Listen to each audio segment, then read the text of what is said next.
let's talk about you. Yes, right? of course. I mean, we haven't got you for that long. We've only got less than 90 minutes. There's so much I want to chuck your way. I want to talk about some great managers you've played under or some great players you've played with. Okay. All right? Your time at Newcastle, you played under Ruud Gullit and Sir Bobby Robson, to name but two. What's Ruud Gullit like as a manager on the training field? Because as a player, he was obviously up there with some of the best we've ever seen. But I have heard stories of other players that were great that turned to management and couldn't necessarily get their head around the fact they weren't part of the playing staff.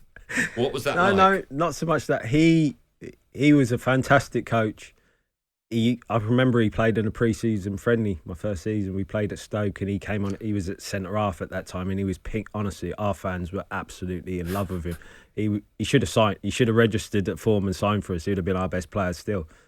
But it was quite funny because he was a coach that basically would go to the right back, tell him specifically what I want you to do, whether it's being an overlap fullback, an inverted fullback, all stuff like that. Go to his centre-halves, tell him the job. So what he wanted his centre-halves is to get out of their feet, zing it out to the left winger, the left-sided centre-half, getting out of his feet, zinging it out to the right. So now we've got people like Nicholas Dabazas trying to do it. and the ball's going in the air and then he'd demonstrate and he'd go, no, I want you to do it like this. And he'd just go like that and he'd just zing it free iron straight to the feet. And he got so frustrated. He said he couldn't believe that people couldn't do what he did. So he used to go mad. He used to just shake his head he'd look at you like in disgust, like, how dare you not being able to do what I could do? But honestly, our centre-halves and full-backs and that just used to get absolutely annihilated by him. But that's the sign of a great player getting frustrated. He couldn't take in that you're a Ballon d'Or winner. Yeah. We're Newcastle United, bang average players kind of thing. So Does it make a difference for you as a player when a superstar, an ex-player, walks into the dressing room as your manager? I think so. I always say this. It's been proven with Mourinho and people that you don't have to play football. But when, like a Zola or a Ruud Gullit walk into a change room, it's just like every word they say. Even Graeme Souness, like, you know what he's done at Liverpool and that they just come with an aura, which is, I think, just you're instantly. What they say, you know, they've actually done it. They lived the emotion of it. They lived the mental side of it, and they're unbelievable what they do. What did happen with Ruud and Shearer? Because that was at the end, wasn't it?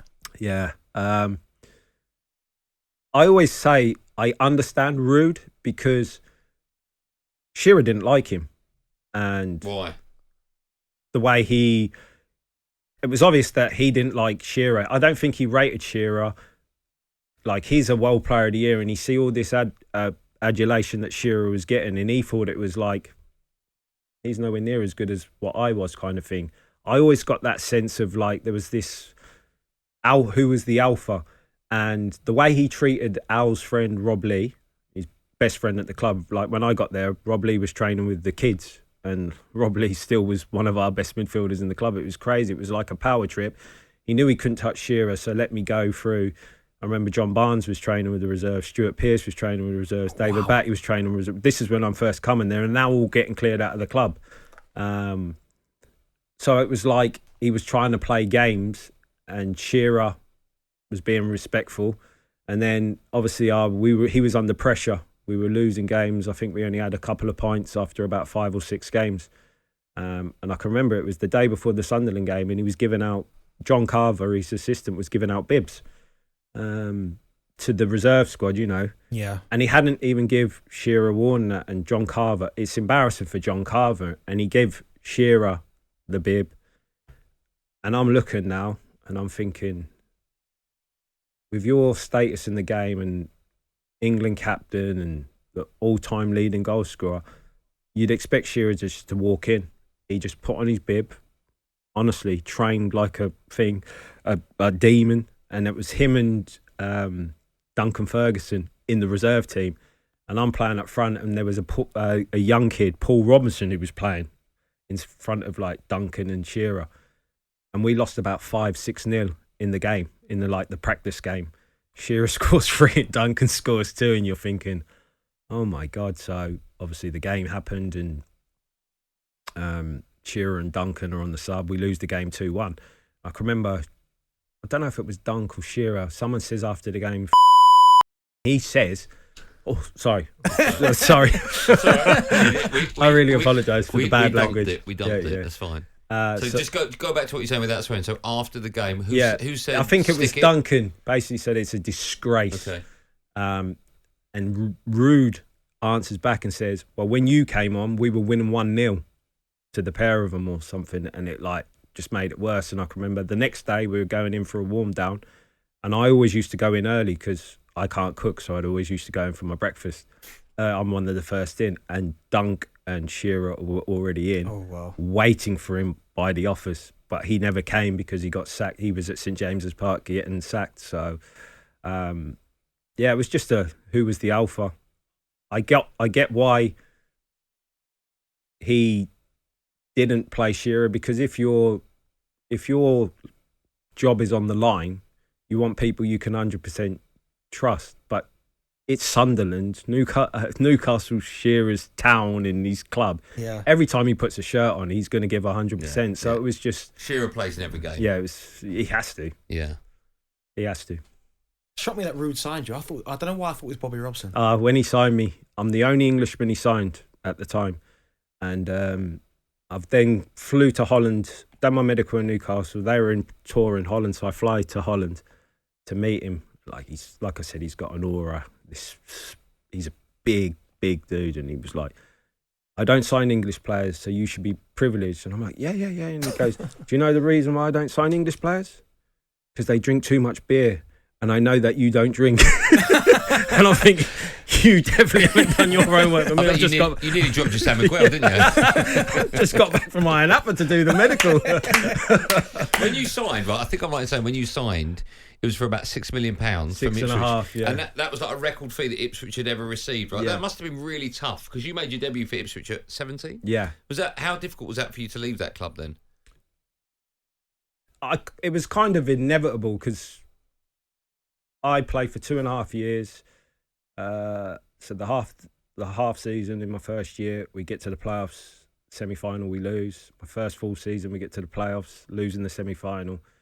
And then the last season, we get to the playoffs, we never got to Wembley, lost again in the semi-final. So there was a lot, every game, because we had Richard Wright, we had myself, we had James Scowcroft, we had real David Johnson, real good young players. So the director's box was full of scouts, and it was always in the papers that we were going to probably be leaving that summer. So it was kind of expected. But I remember coming back from pre-season, and George Burley pulls me into the office and he says, "Look, we haven't received any offers that we want to accept. So if you start the season with us, you have to get your head down." I said, yeah, no problem.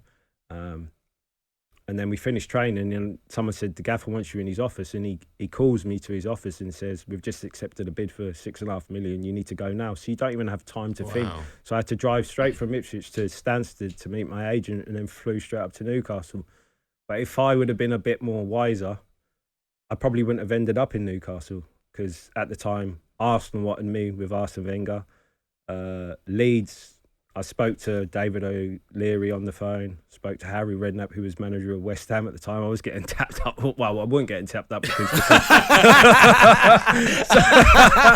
so yeah, I had all these calls. I think you can say now. We know it goes on, right? So I had all these calls. And like when the phone's ringing, you're in, and I'm like to all my mates, "It's Harry Redknapp." And they're all like buzzing. So, like I said, if I would have known what I know, I would have just said, "I want to wait a bit and then see if Arsenal or Leeds would have increased their bid," because I had a chance of being in part of the Invincible squad. But again, because you're so young and naive, and then plus when my agent told me what Newcastle were offering, you're like, okay, off we go kind of thing. You don't really know because you're so inexperienced in the game. Here we go. Go on, say something. I thought you were going to say something about Invincibles. Go on. We call them unbeatable. No, you called them that. They lost in the League Cup and FA Cup. Good point. That is true. talkSPORT Drive. Super opinionated sporting debate. Monday to Friday afternoon from 4 on AM, on DAB, via the talkSPORT app and on your smart speaker. talkSPORT.